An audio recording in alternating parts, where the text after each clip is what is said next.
And good morning. Are we here? Are we live? We're live? Having a little bit of a mic issue here. Wow, Tuesday traffic jam in LJ. Who would have ever thought that? It is Tuesday, August 27th, 2019, almost September already. Craziness with this microphone. Can you hear me back there in the control room? Okay, good deal. So that means you all can hear me too, so that's good to know. Well, it is Tuesday morning, August 27th. You know, just about everybody in the media and in the TV world is on vacation this week. This is what is known as the dead time in politics, a time in which all the fake news media sits around and decides what their fall campaign of what their fall smear campaigns will be leading up to the holidays. They sit around and they probably, my guess would be they have a list, much like what I have here, and they say, okay, well, the G7, Trump's on vacation, so we're going to hit him on that, and China, and we're gonna make sure that whatever happens, we take China's side, and then say that he's an authoritarian leader, and even when he says China called last night, we're going to say no, they didn't, because we believe China over Trump, even though they're the ones that actually have an authoritarian leader. Remember the time when they freaked out because he said President Xi was president for life, and they were like, oh, he wants to be like China. He wants to be president for life. And then, it was all designed to make him out to be the bad guy because China is authoritarian. But here we are now, and he says, I'm negotiating with China. Well, of course, now they're rooting for China. So, sure enough, the left loves to say, hey, your privilege is showing. Well, hey, your communist side is showing. Okay, so what else goes on the checklist of things that they probably do? Okay, well, they say hurricane season's coming up. It's that time of year, between late August and early October. If we're lucky, we'll see some devastation, and a couple of hurricanes will hit America. And if we're even luckier, it'll hit one of the third world countries in the Caribbean, and we can blame it on Trump. 2 for 1, right? 2 birds, 1 stone. Then they can spend more money and say that Trump isn't spending enough, no matter how much he spends, or no matter how much we spend as a government. And that's always a good one to do. Okay, what else? There's another Democratic debate coming up. They can use that to frame Donald Trump any way they want. They can just take their regular sound bites and make it look like the Democrats have all the momentum in the world, whether it be Liz Warren or what's her face from California, Senator Kamala Harris, or Mayor Pete. Probably not Joe Biden though, because as I've said on here before, old Sleepy Joe, I don't think. What is it Trump said? He goes, he's lost his fastball. He's not playing with a full deck. I think they know that too. Not only do they know that, but when you've been spending the last 5-8 years or so telling the whole world how bad white men are, that may play against you when Joe Biden, breaks away from the pack, because he's everything, you claim to hate. Or not hate, strongly dislike, because the left doesn't hate anyone, right? They oppose hate.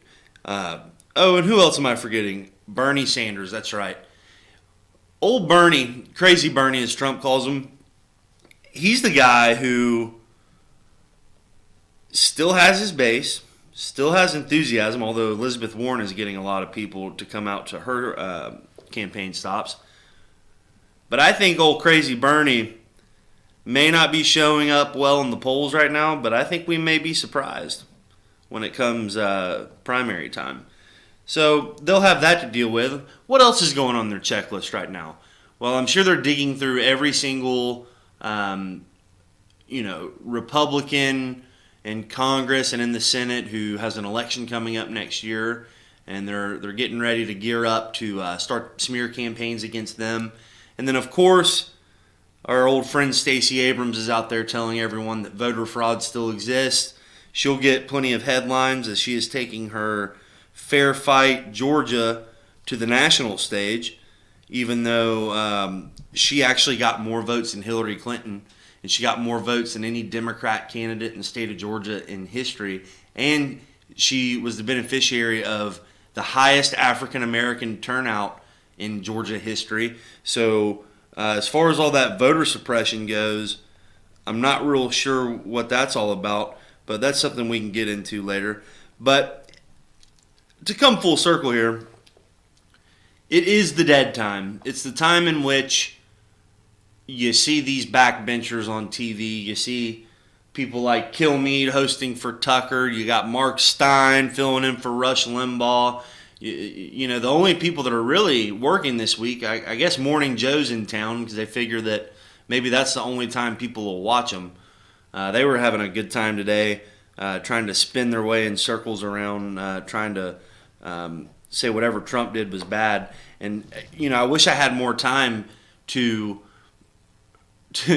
make a video montage because it's hilarious how often those people contradict themselves. Old Joe and Mika.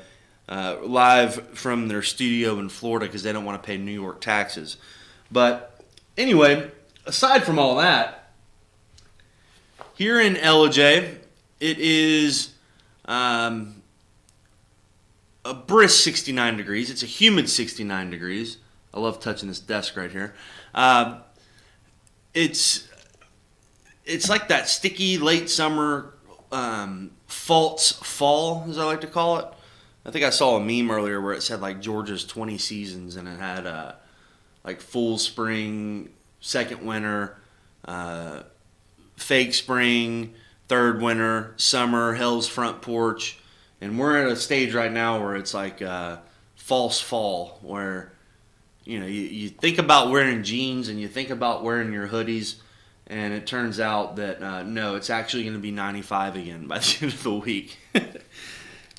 But it's also football season, the start of football season, and these early games, of course, are always really hot and, damn near dangerous for the kids because of how hot it is. Of course, our coaches out there take all the proper precautions, and it's the kind of thing where, they're conditioned for it with all the summer training and stuff. But it's that time of year, you start feeling it in the air. You start seeing Scott Van Pelt come back to ESPN to do his show after his summer vacation. I mean, what a gig he has. Josh, you back there? You ever watch Van Pelt? A little bit. So you're aware he has the 12 o'clock Sports Center, 12 a.m. and does an hour, and it's kind of this big revamp of the show now here for the last 2 years. Yeah. And I like it. I used to listen to his radio show with Ryan Russillo a lot. I thought that was one of the best things going. And when he got that gig at SportsCenter, who knew that he was going to get the whole summer off? I mean, after the NBA Finals, the guy gets to just jet off, and he's done till football. Yep. So I don't know who negotiated his contract, but that's who I need to negotiate for mine here at FYNTV. Yeah, there you go. So. We got a lot of stuff to talk about. I'm in for the full 2 hours today for BKP, who's on assignment. We're going to talk a little football. It is, as they like to say, game week for college football. I couldn't be more fired up. We got a full slate this Saturday, Labor Day weekend, the Week 1 schedule. We're going to talk a little bit of that, Josh and I, and we're also going to talk a little baseball too. The Braves have probably the weirdest road trip I've ever seen, thanks to a makeup game yesterday in Colorado where I don't think the guys get frequent flyer miles, but if they did, they'd be able to travel free for a year probably, going from New York to Colorado to Toronto in the span of 3 days. So we're going to talk a little bit of that as October comes. 1 month left in the season. The Braves are rocking and rolling with a bunch of guys that we never thought they'd have, not even 2 months ago or even really a month ago. But aside from the sports stuff, politics, always in fashion. We're going to talk a little bit about Trump's G7, the way he is able to play these people like a fiddle and make them get riled up about Putin, and his suggestion of having the next G7 at Doral, his own golf club, and that's always fun when he can make the media go crazy. And then I want to talk a little bit about some state and local politics if we have time, and from there we'll just kind of see where it takes us. Who knows? It's Tuesday. It's dead week. It's week before Labor Day. No one else is working in the media. No one, none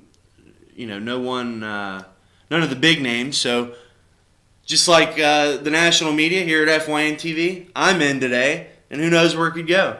So I'm Richie Stone. I'm in for BKP this morning. It is 69 degrees here in beautiful LJ, Georgia. We're going to take a quick break. When we come back, we're going to get into some of this sports stuff. So stay right there. We'll be right back.